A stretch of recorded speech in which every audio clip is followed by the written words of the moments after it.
Salut à tous les amateurs de cinéma.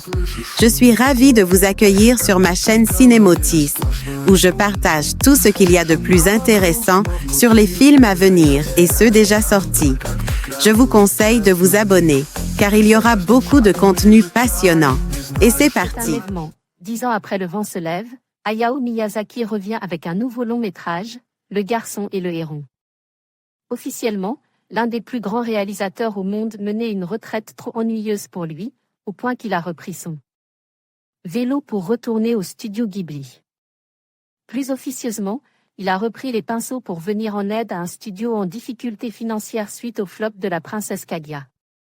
Quelle que soit la raison, ne boudons pas notre plaisir, d'autant que le réalisateur revient avec un très grand film dont seul lui a le secret. Après le décès de sa mère dans un incendie, le jeune Mahito part vivre à la campagne avec son père.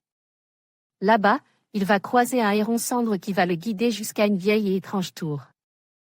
Lorsque la nouvelle compagne de son père va disparaître, il va partir à sa recherche en allant vers le vestige. Et il va découvrir un monde inattendu. Sur le papier, à travers la promo ou même en lisant ce pitch, vous avez forcément une impression de déjà-vu. Hayao Miyazaki serait-il à court d'inspiration ? C'est en réalité tout l'inverse, la pub faite sur le film en France misant sur ce que vous connaissez du réalisateur. Peut-être aurait-on dû avoir, comme au Japon, une sortie sans rien connaître. Certes, Le garçon et le héron partagent des similitudes et des thèmes avec les longs métrages précédents du maître, mais c'était déjà le cas auparavant, les noiraudes qu'on voit dans plusieurs films, les vieilles femmes toujours dessinées pareilles. Ce nouveau dessin anime, au contraire, permet au réalisateur nippon de se dépasser une nouvelle fois, comme le montre l'incroyable. Très courte scène d'ouverture. S'inspirant de différentes œuvres dont le livre des choses perdues de John Connolly ou de la tour fantôme d'Edogawa Rampo, Miyazaki y évoquait l'envie de rester là, le fameux « il faut tenter de vivre », du vent se lève, repris ici dans un contexte très différent. Faisant vivre à son héros différentes péripéties, en y glissant son amour pour la nature et les mythes et légendes.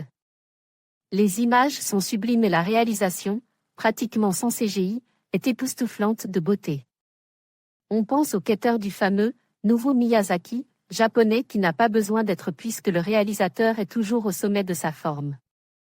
Prenant le temps de raconter son histoire, multipliant les idées dans un univers foisonnant, Miyazaki amènera son héros jusqu'à sa rencontre avec une jeune fille, une jolie relation qui conduira, elle, le récit vers sa conclusion.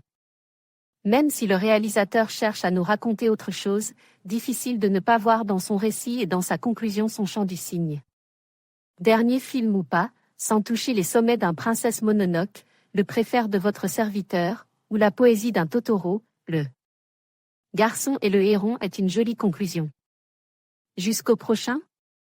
Le garçon et le héron, Kimitashi wa Doikiruka, de Hayao Miyazaki sorti en salle le 1er novembre 2023. Actualité.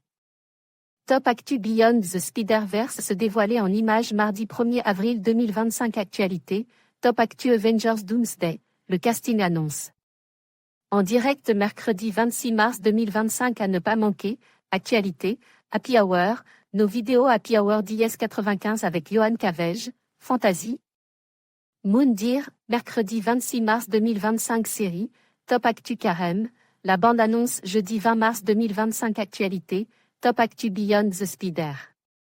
Verse se dévoilait en images mardi 1er avril 2025 actualité, Top Actu Avengers Doomsday, le casting annonce en direct mercredi 26 mars 2025 à ne pas manquer, actualité, Happy Hour, nos vidéos Happy Hour DS95 avec Johan Cavege, Fantasy, Moondir, mercredi 26 mars 2025.